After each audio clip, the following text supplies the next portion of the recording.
Trump, gay marriage, women on boards, Black Lives Matter. What do they have in common? They've all been used as examples of so-called identity politics.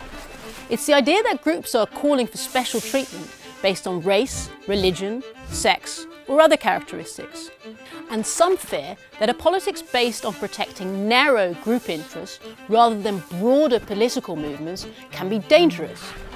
Identity politics emerged because groups that had been historically ignored or harmed demanded their rights be protected, from civil rights or women's rights to gay rights.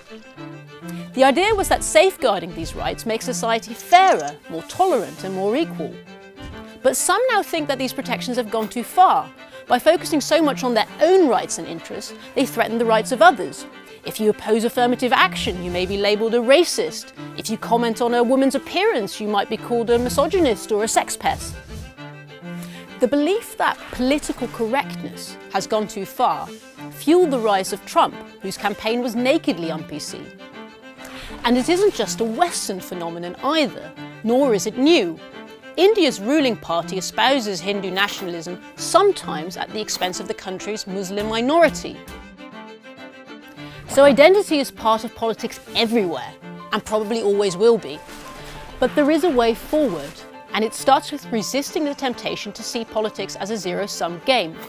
If the LGBT community gets more rights or protections, heterosexuals don't automatically get fewer. Supporting women's interests doesn't simultaneously undermine the interests of men. So the question is not whether identity politics should exist, but in what form. Knee-jerk actions or quick fixes like quotas aren't the best way to go. But there is a role for better information, such as improving public data on diversity in companies or universities. The challenge is to make identity politics constructive and inclusive, rather than destructive and divisive. Open, not closed.